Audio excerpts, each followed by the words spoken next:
Good morning friends. मैं हूं देवानंद राजपूत और स्वागत है आज के टॉपिक में। आज का टॉपिक है पॉलिटिकल साइंस। और पॉलिटिकल साइंस का टॉपिक पहले भी हमने पढ़ाया था, power sharing part 1, power sharing part 2। Class 10th political science CBSE board में ये जो एनसीईआरटी सिलेबस है उसका ये सेकंड चैप्टर है, फेडरलिज्म।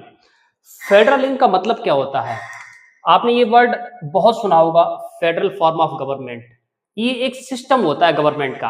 जैसे हमारा देश भारत, हमारे देश में पॉपुलेशन बहुत है और ज्यादा पॉपुलेशन होने की वजह से कोई भी एक गवर्नमेंट हमारी कंट्री को कंट्रोल नहीं कर सकती है।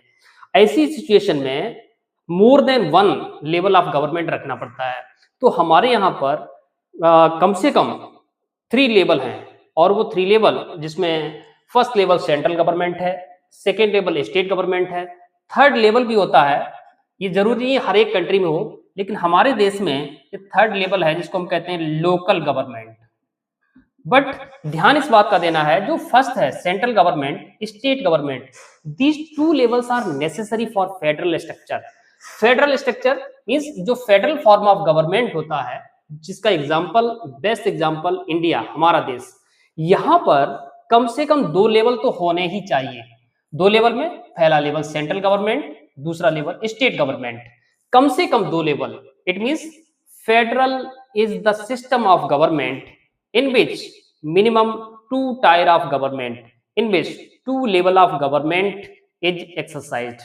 ओके, तो कम से कम 2 लेवल होने चाहिए। ऐसे सिस्टम को फेडरलिज्म कहते हैं और दुनिया में बहुत कम कंट्री हैं जिनके पास फेडरल स्ट्रक्चर है, क्योंकि फेडरल स्ट्रक्चर में 2 गवर्नमेंट होगी, सेंट्रल होगी और स्टेट होगी।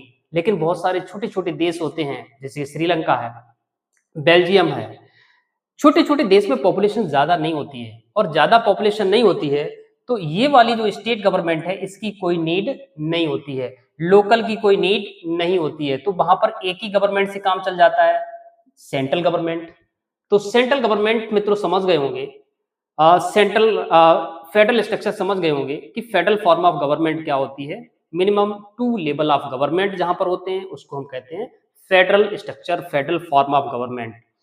फ्रेंड्स, नेक्स्ट वीडियो में हम इसका पार्ट 2 पढ़ाएंगे जिसमें बताएंगे features of federalism. Okay, so good bye.